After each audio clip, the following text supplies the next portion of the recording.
Hello. The Divine Code reading for February 6th, pages 487 and 488. We are in Chapter 2, the Prohibition of Homosexual and Bestial Relations. Topic number 3. Two men may not sleep in the same bed, and surely not two bachelors. And that's Hilkut Mikolkik and Beit Shemul Evan Ha'ezer, chapter 24. So it's not recommended for men to be sharing a bed. Depending on the society, depending on the times, sometimes it's in certain cultures it would not be seen as odd, but typically it's not recommended. Topic number 4.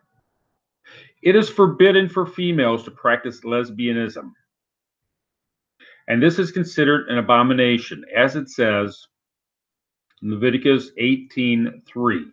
Do not perform the practice of the land of Egypt in which you dwelled, and do not perform the practice of the land of Canaan. The sages explain that the practices of the land of Egypt is a Sifri on Leviticus 18:3 and Rambam, the laws of forbidden sexual relations 21:8. What do they do? A man would marry a man, a woman would marry a woman, a man would marry a mother and her daughter, and a woman would marry two husbands. So these are the types of relationships that were practiced in the places where it was considered, and God considered it an abomination, these practices to be an abomination. This is explained by the rabbis that these are the types of abominations that are being talked about here. Thus, we see that lesbianism is clearly a repulsive and abhorrent practice. Sifri on Rambam, Priyas Ha Mishnayat Sanhedrin, chapter 7. But in that portion of Leviticus on relations that are forbidden for Jews, it mentions other relations that are permitted to Gentiles, and included them all in calling them abominations. And even says that the Canaanites were destroyed because they practiced them. If so, how could it be said that these other relations are permitted for Gentiles, including a Gentile man having relations with his father's full sister, or a woman who has been his uncle's wife, his daughter-in-law, or his sister-in-law? So there's certain laws that in the Jewish law is considered it's forbidden in Jewish law. It is technically permitted in non-Jewish law, such as a former certain in-laws that used to be, but are no longer the in-laws. And so these are technically permitted, but yet they're considered abominations, and especially in the Canaanites, they were considered abominations. So how do we reconcile these two ideas where it's permitted, but it's still considered an abomination? There is a debate in Tractate Sanhedrin 56b as to whether we can infer that there are additional prohibitions for Gentiles from the fact that the Canaanites were punished for them. And certainly they must have been warned about them. without some kind of warning, a person would not be punished for something that there was never a exclamation that this was wrong. Therefore, there had to be somewhere. Now, this is before. Well, that would be after the giving of Torah, but the Canaanites had to have been warned before they would be punished for it, is what's being argued here. The Torah law follows the opinions that this alone is not a justification to say the Gentiles are forbidden in the acts mentioned there. So we have no proof that they should be forbidden for them to have marital relations with those relatives.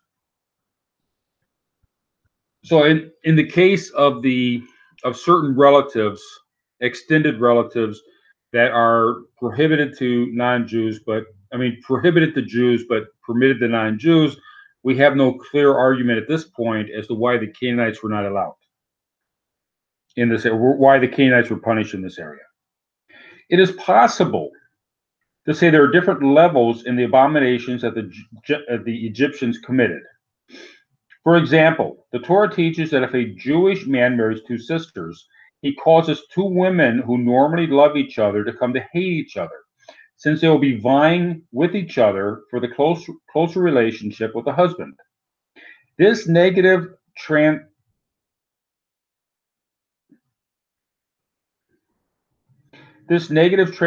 would logically be worse if it was perpetuated upon a mother and her daughter, and such an action would thus be an abomination for Gentiles. So it's an abomination because these close relations create anxiety between the wives.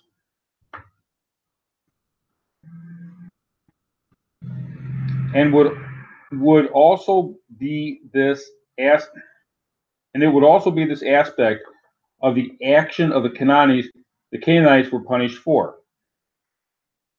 The other relations mentioned are of lesser abhorrence due to this logic, and therefore would only be forbidden to Jews who must conduct themselves in a more holy manner, but they would be permitted to Gentiles. So what's been argued here is that in the case where the relations cause anxiety, that would be one manner of abomination. And in other areas where it doesn't necessarily create those same anxieties between people, would be a lesser level of abomination. This is what's being argued. Appears to be what's being argued. Ibn Ezra on Leviticus 18:26 and Deuteronomy 31:16 says that these actions are especially forbidden as abominations in the land of Israel, which is a higher degree of holiness. And this is why the Canaanites who lived there and practiced them were judged more harshly and punished for them. However, this cannot be the only reason to forbid them, since the verse says in Leviticus 18:3, do not perform the practice of the land of Egypt, and equates those with the abominations practiced by the Canaanites, as the Sephra cited above relates that these were originally the actions of the Egyptians. Okay, so we're comparing now the Egyptians and the Canaanites were apparently practicing the same abominable practices. And so the question is, how is it that the Canaanites would be considered more serious than the Egyptians if they're both practicing abominable practices? An additional explanation is that God punished the Canaanites for making these abominations into abominable legal statutes. Leviticus 18:30 means that they were also set up as statute laws, causing two sisters to marry one man, even contrary to the natural sibling affection. And this is an abhorrent standard. So Egypt had the practice, but the Canaanites actually instituted it. They were writing marriage certificates for these kinds of actions.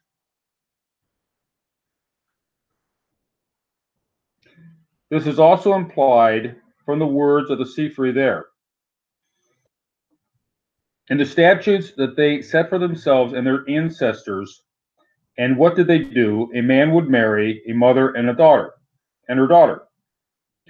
This is unlike the case in which a man and two sisters or another pair of women, but would be forbidden together for a Jewish husband under scriptural law, but allowed for a Gentile. This would agree to live together in a manner of a polygamous marriage. then they are not forbidden by the Noahide law as an isolated case. This in itself would not be called an abomination for Gentiles. So the argument is that the Canaanites not only were writing the marriage certificates, they were encouraging, they were making it normal that a man would marry two sisters. They actually had that as written in. Okay, you're marrying one, you get the sister also, which is, having it written up as such would be considered abomination, as opposed to the Egyptians that were allowing the practice, but they were not instituting it. And I would add my own idea at this point is that the Canaanites were being in the land of Israel, they were punished in a manner that the Egyptians were not. Both of them were practicing the abominable practice. The punishment came on the Canaanites. They did not come on the Egyptians. The Egyptians were not punished for these activities.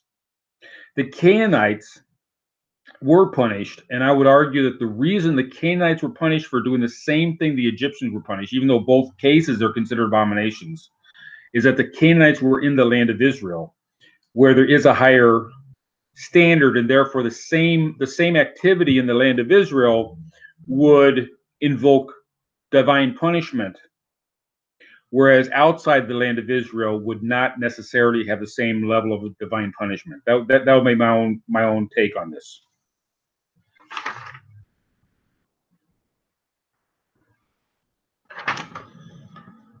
Topic number 5.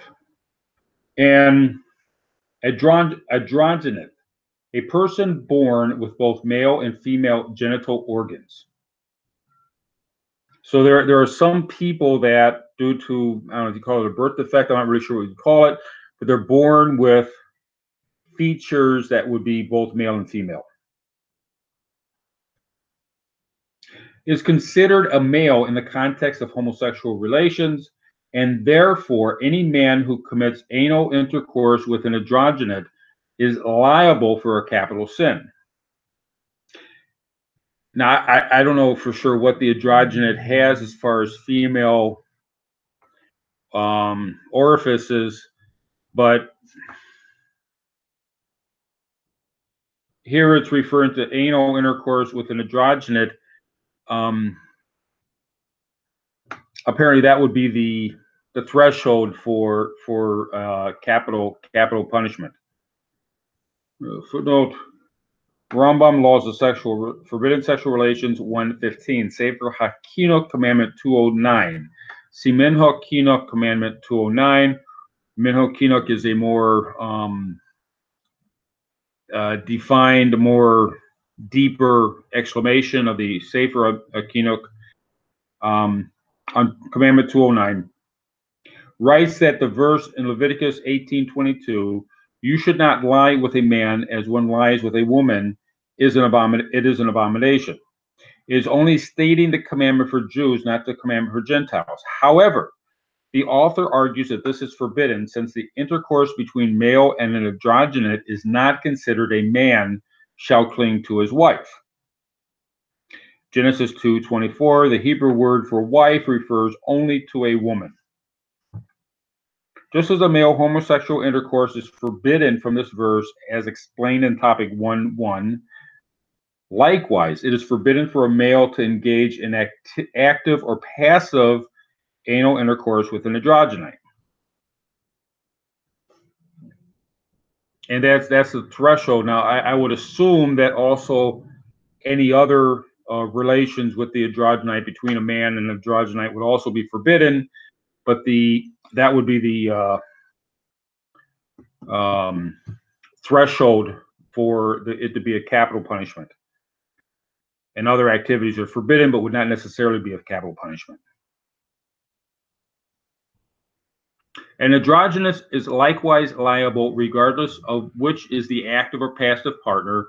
If a man had relations with an androgyne in the vaginal orifice, neither is liable for a capital sin, and the androgynous may marry a woman. The androgynous is considered for halachic purposes to be a man. If another man had relations with the female aspect of the androgynate, that would be forbidden, but it's not a capital sin. And the androgynate, being that the androgynate is considered halachically a man, would be permitted to marry a woman. For relations purposes, it would be the person is considered a man. Rambam, Laws of Forbidden Sexual Relations, 115. Thank you.